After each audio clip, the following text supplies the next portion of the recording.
সম্মানিত দর্শক, আসসালামু আলাইকুম। দেশ ও প্রবাস থেকে যে যেখান থেকে আমার এই ভিডিওটি দেখতেছেন, আমি মোহাম্মদ রাজু ইসলাম।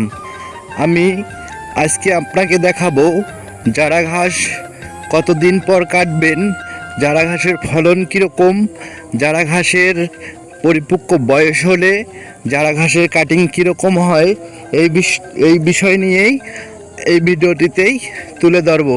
চলেন দর্শক, আমরা দেখে আসি জারা ঘাস কিভাবে কাটে। আমরা দেখতে পাচ্ছি জারা ঘাস কাটানো হচ্ছে একবারে গোড়া পর্যন্ত। যত পারেন জারা ঘাস গোড়া থেকে কেটে নিতে পারেন। পরবর্তী থেকে আপনার যে অংশটা, যে মূলগুলো হবে, শুরু থেকেই হবে মোটা এবং এখান থেকে অনেক ঝোপ হবে। অনেক ভাইই কিন্তু এই কাজটা ভুল করে থাকে, যে ঘাস কাটানোর সময় 2-1 ইঞ্চি উপরে কেটে নেয়। এগুলা দেখা যাচ্ছে যে আপনার এই ঘাসটি ওইভাবে কাটলে আপনার ওই ঘাসের যদি কোনো বৃষ্টি হয়, ওই বৃষ্টি হওয়ার কারণে ওই অংশ বা ওই মূলটা মরে যায়।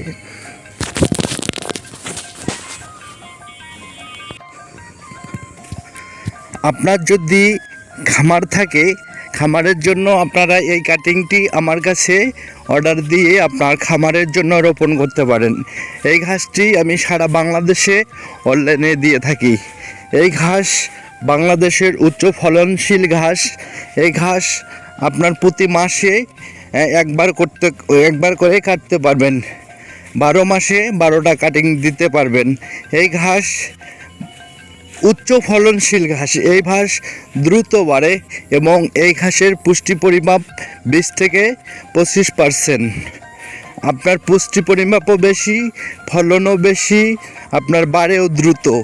এই ঘাস উচ্চ ফলনশীল ঘাস।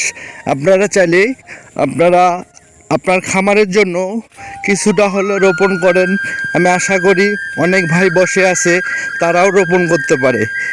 এই ঘাস আপনারা বাজারজাত করতে পারবেন।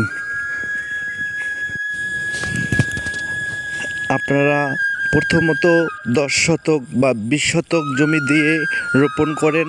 দেখেন এখান থেকে প্রতি মাসে আপনার ইনকাম কত হয়। আমি আশা করি এখান থেকে যদি আপনি 33 শতক জমি আপনি রোপণ করেন, আপনি প্রতি মাসে 20 থেকে 25 হাজারের ঊর্ধ্বে পাবেন। আমি এটা আশা করি। আপনারা বেকার বসে না থেকে জারা ঘাস রোপণ করেন, ইনশাআল্লাহ আপনার জীবনে সফলতা অর্জন করতে পারবেন। এই কাটিং নিতে আমার সাথে যোগাযোগ করবেন আমার ডিসক্রিপশনে দেওয়া নাম্বারে। আপনারা দর্শক, আপনাদের মূল্যবান সময় দেওয়ার জন্য ধন্যবাদ। এবং আমার এই চ্যানেলে যদি আপনি নতুন হয়ে থাকেন, অবশ্যই সাবস্ক্রাইব করবেন। ঘাসের সম্পর্কে বিস্তারিত জানতে অবশ্যই কল করবেন।